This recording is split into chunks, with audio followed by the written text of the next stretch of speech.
I work in Vibe County, and then I put it away. It's like a policeman flat bag. Can you order him some shirts, Sherry? No, I just had the bigger decal. Order him some shirts. Who wants a decal right here? We'll put it right on his big belly. Welcome to Clearing the Path with Will, the podcast where we dive into real stories behind entrepreneurs, where we started, the challenges we faced, and the lessons we've learned. Taking a deeper look into the journey, talking with other entrepreneurs who are out here making it happen. Having everything set in place was my biggest stepping stone. Meeting one person could lead to many other things, you know. Really, don't be afraid to walk up and shake one person's hand.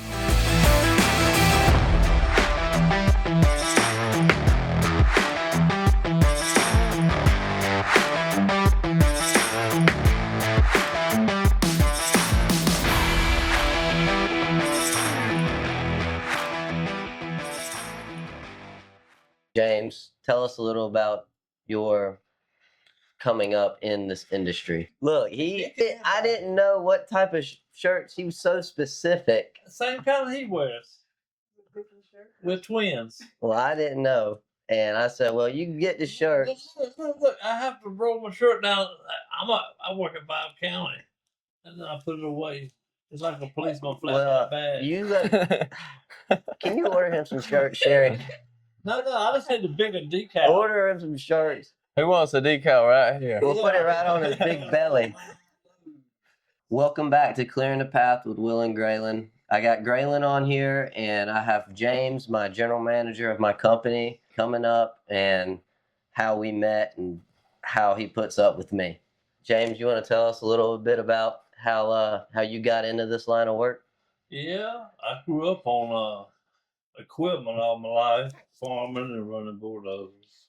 And I built my first pond when I was 16. Really? Me and my cousin.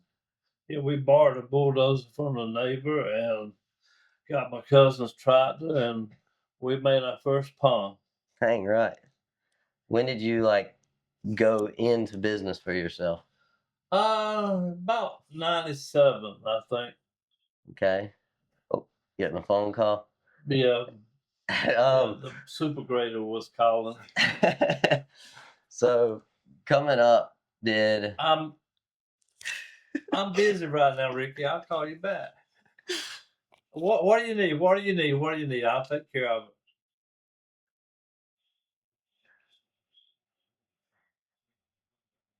He's got a headpiece on it. Sorry about that, customer. So back to your story, James. What tell us about your business when you were doing your own thing before you retired. We were farming, and about 97, I rented some equipment, and we started off working around the farms, and then everybody says, you're pretty good at that. So I landed at a landfill on my first job. I built a Carolina tree debris. And is that in Raleigh? Yes, in... What road is that off of? It's in North Raleigh. Northeast. So Okay. I worked out there for a couple of years, and then I started doing subdivision work, and we had 3 grading crews going on. Mm-hmm. And it's expensive, to keep three crews moving. When they're making money, it's fun. When they run out of work, they all looking at you like a bunch of hungry tigers. Like we need something to do. And he eats up payroll pretty good. Yeah. Gralin, you got some stories with James. He helps you out some too, don't he? James does help me out. When you and James first met, I don't think we met initially until maybe a couple of weeks after y'all started working together. And yeah, you bring me a lot of fuel sometimes because my boss man wouldn't bring me none. Yeah, he's something, but it was, we hit it straight from the start, and James has been like a grandfather to me. Helps a lot when I need it. Has a lot of knowledge in the landscaping industry as well. And really anything, I got a question about a job, have a question about something I don't know, I'll call James, and 9 times out of 10 he's got the answer, and it's always the right answer if he gives it to me. So that's been a big help to me, and he gives me some problems sometimes, but anytime I have I always like to work for free sometimes. You got to make some money, or you won't make it to the next job. It's You, hard. you've got to Been do there. you've got to do a lot of stuff, and I wouldn't say free, but Yeah, my boss man wants to pay people to do their job. That ain't true. yeah, That ain't true. I was trying to get my foot in the door. Here's $20. Let me in. I'll do your work. sometimes that's what it takes. Yeah, but it's going backwards. Do So that if you now. do good work, you'll word of mouth. Right, you'll You know, get somebody else tells somebody, and that person tells somebody, and it'll go on. right. Even doing stuff for cheaper and stuff like that, you're never gonna get a job pricing it, No, thousands of dollars on top of your competition because they're gonna know you're trying to gouge them, or no, you know, not really. You learn where the sweet spot is. I mean, you keep lowering your price a little bit till you get in the groove with everybody else. But a lot of people want to work for nothing just to see themselves working. yeah, I feel like you can't gouge people, but you have to be where they're happy and you're happy, right? Yeah, a good deal is good for both sides. Yeah. It can't be for one side. Yeah, that's right. I also wanted to ask you, James, as you were coming up, before you went into business by yourself, I know there was probably a lot of things that you debated on when it came to starting your own business. What were some of those things you had to really think about, and it was a big decision for you to make that next step? Well, I got thrown into it sort of. I was farming full time, using equipment around the farm, cleaning up around the fields, putting in waterways, and people say you need to be doing this and getting paid for it. So I started off with 1959 D6 straight gear. You couldn't chew chewing gum and smoke a cigarette at the same time. It had like an octopus to run. So we did that for a while, and then started renting an excavator, and rented the excavator long enough for me, from the rental company to pay for it. Try to buy it, and they said, "Well, no, you're gonna rent." So I got rid of that and got some money from my parents and went to the auction and bought pans and those. This is a lowboy truck, and I was in it. It just took a little while to get it built up. So, how long would you say from the time you were in it, from when day one till not that you were, fully succeeded, but you were at a spot where you can say, we can compare from when we started to now, and there's a great comparison, and we can compare, this is how this was now, and this is how it was It then. probably took 6 months to 10 months. Once people figured out that I had enough equipment to do the work, then word of mouth spread, and we were building ponds everywhere. That's not the most friendliest thing for erosion people, but the farmers and stuff, we dig water holes and clear up around the fields, and we stayed pretty busy. I also wanted to ask you, when you were starting out in this line of work, how much competition? A lot, and they made fun of me and talked trash about me. I mean, so you just have to weed through that and keep on. If it was easy, everybody'd be doing it. Let's see. What would you probably say now and then is the biggest difference? The biggest change that has been made Well, I think it's labor. labor. Yeah, back then, I had a A1 operator could set up stone and everything, and he'd make him $15 an hour, and you didn't have to touch him. You just tell him what you needed. He put that street on grade, ready for asphalt. Now, people that don't even know what they're doing want $30 an hour.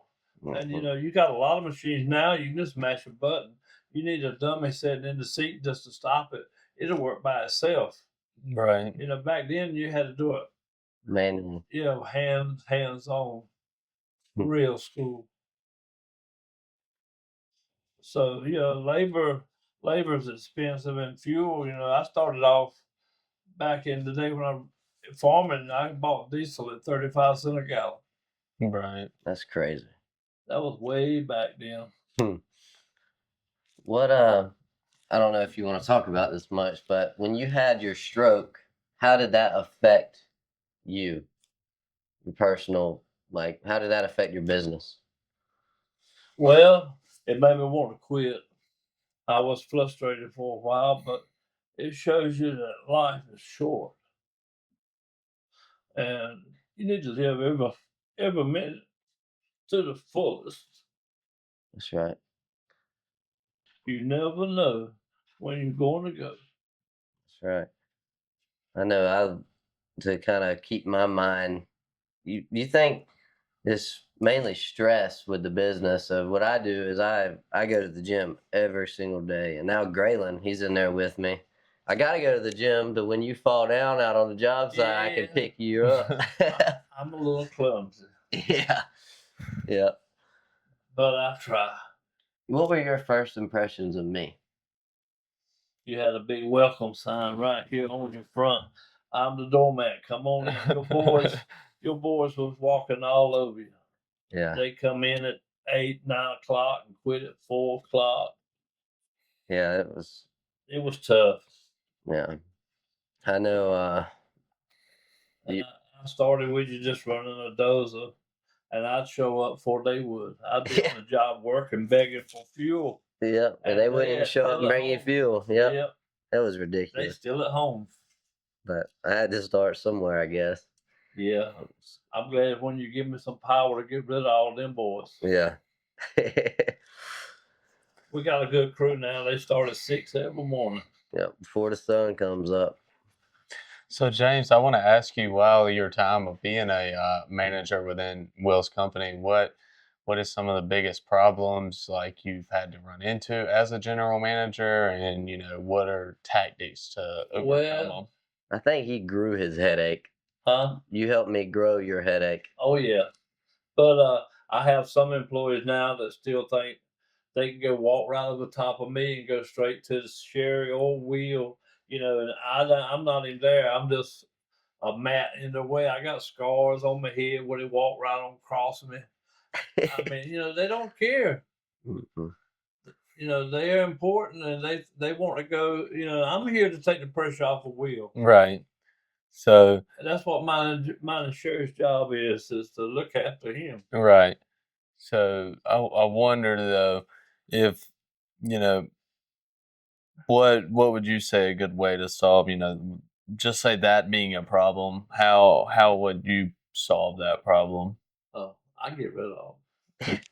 James, he'll get rid of them quick. But Yeah. I feel that even if we get rid, do right or you got to go. you know that TikTok Grayling where it's like employer pistol whips employee and goes to prison. Yeah, I think it actually says employer pistol whips and beats employee for showing up late to work. Yeah. So that would be a lot of your crew. As having a general manager, he says it's his job to take the stress and the role off of you. Coming from your perspective, how would you say James has helped you drastically and shaping you to be able to do what you are today and growing the company and focusing a lot of your time on growing it and becoming bigger and finding new ventures to go down? Couldn't do it without him. It was crazy. Like seeing we have guys that are at the sites at 7 in the morning. Usually, I'm out here. I had to go around and wake guys up, and I mean it was crazy. But and we were we were getting by. We had one job going at a time, and Yeah, about 6 hours a day was your longest oh day. yeah, If they worked 6 hours, boy, you had a home run. home run. I feel like you got lucky if they worked 6 hours. Yeah, Graylin would call me.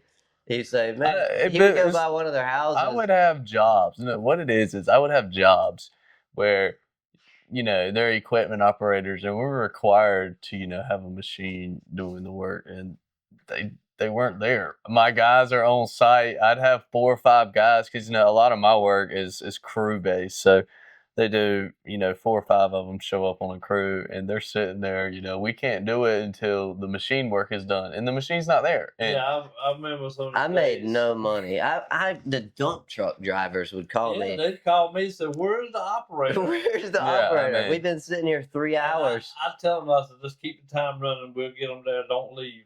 Yeah, And please it's- don't leave.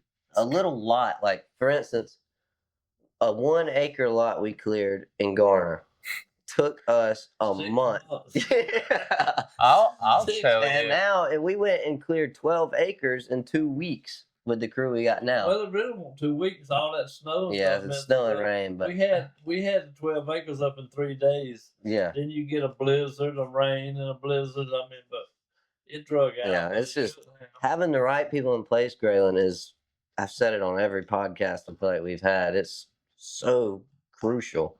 I think crazy. I earned my keep. Oh yeah, I don't think James. I don't think you were around when this was going on, James, but when they cleared the land that my house is Oh on, God. you've been there. I mean, it wasn't drastically big, but it took them about a month and a half just to Yeah. do that. That lot at Gralin's. 4 hours a day takes a long time, I- man. You got to work 10 days to make You 40 know how I hours. could have done it in a week. So. Yeah, I mean, to be fair, we got more equipment to do the job now than I had, but You still, have to, if you keep having operators, you got to have a toy for them. yeah. James, if it was up to James, I would be, I would be upside down out there on the lake. I'd have 100 pieces of equipment. And you'd be recognized too. Look, when back in the day, I started with 1 dozer. When we stopped, when the bubble busted, I think I had about 7 dozers and 6 or 7 excavators, off-road truck. You know, if you got 3 crews, you got to have 3 crews worth of equipment. Yeah. And now we're doing a couple of jobs at a time. So I mean, you went from 1 job to we're doing multiple jobs. Yeah. Yeah, we are doing a lot right now, all over the place. But as we, at the end of the month, when we look at our profit and loss statements, Yeah. then that's when we figure out, okay, I need to buy a truck. I need to buy a dump truck. I need to buy this, that. Or if we land a $200,000, $300,000 job, it might would be worth Yeah, I getting keep one. bidding these jobs. You go get one, you're gonna have to go to see Linda or Caterpillar or John Deere or somebody. Yeah. Because I told you, if we get them and you don't do them, that's a no. Oh, we're doing them. I don't care what we got to do. Yeah. Rent, daggone, whatever. One day your number's gonna roll up Yeah. and you're gonna be wide open. You think you're wide open now, but you're gonna be wide open. I'm ready You're for it. gonna be getting phone calls and they're gonna ask you where the hell you at. You need to be here. Yeah. We need you now. Yeah, you promised. Yeah. Then you say one of your guys, you got a phone call, you were on the lake, and Oh yeah. and somebody because Finally got where we could rest a little bit and got up in the world, you know, with just a little bit of status. Took my wife and youngest to the lake on a Sunday evening, just riding. Wake County Sheriff called me. The man you got clearing this lot's drunk. I said, I ain't got nobody working on Sunday. We take, the Lord's day off. Well, he's over here trying to tear his girlfriend's house down with the excavator.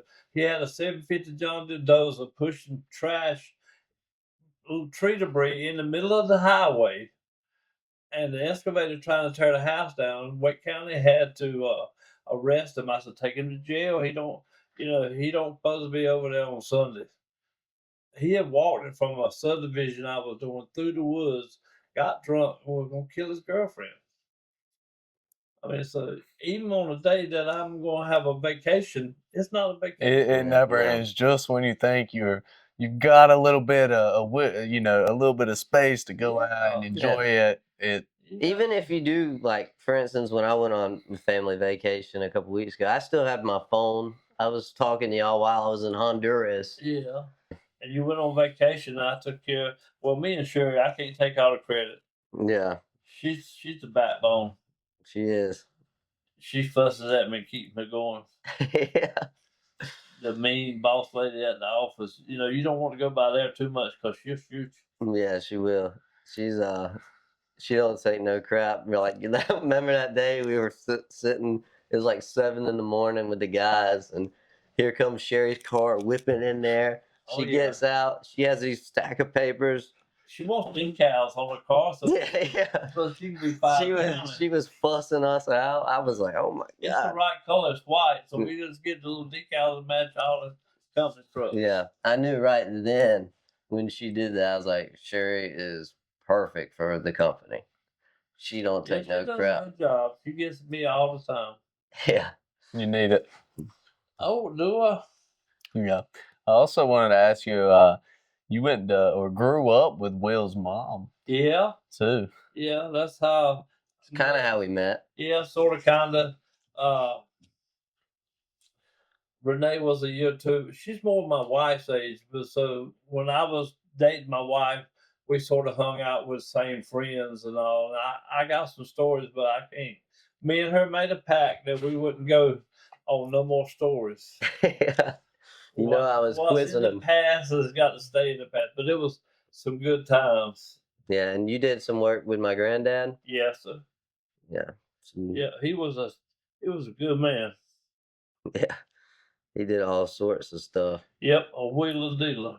Yeah, I got in when I went on my hunting trip with one of our contractors. No, that was when we went to Indianapolis to go to the big FFA convention. These two lawyers were in the bus that we were riding on, and they said, "Are you William Parrish's grandson?" I said, "Yes, sir." And they were like, "Well, there'd be a whole group of lawyers fighting one of his cases or something," and he said that he would tell us what to say. That sounds like he didn't go to no law school, but he would tell us how to handle the situation, and he always came out on the other side. Yeah, I mean, I think David put us together. Yeah. The first day I went to work, I had Bermuda shorts on and Crocs. Yeah, he did. He said that ain't gonna work. Yeah, he was on the bulldozer, open cab bulldozer that I rented in a camo Crocs, jorts. They were regular shorts. Jorts. That's what people at his age. Yeah, it was sexy. Their Sunday clothes, working in the yard. He figured he'd just wear them out. Because I run bulldozers, I said I can run anything. I got around and did him a good job, and next thing I know, I was doing this and doing that, and one thing led to another, and I think he finally got tired of being a doormat with his other help. Yeah. You know, because they was. One day said, I got to leave at 3 to go to the bank to do my taxes. And I said, I ain't never heard of nobody doing taxes at the bank. I don't know about that one. Yeah. You got anything else you want to say? We're going to have one hell of a year. That's right. We are.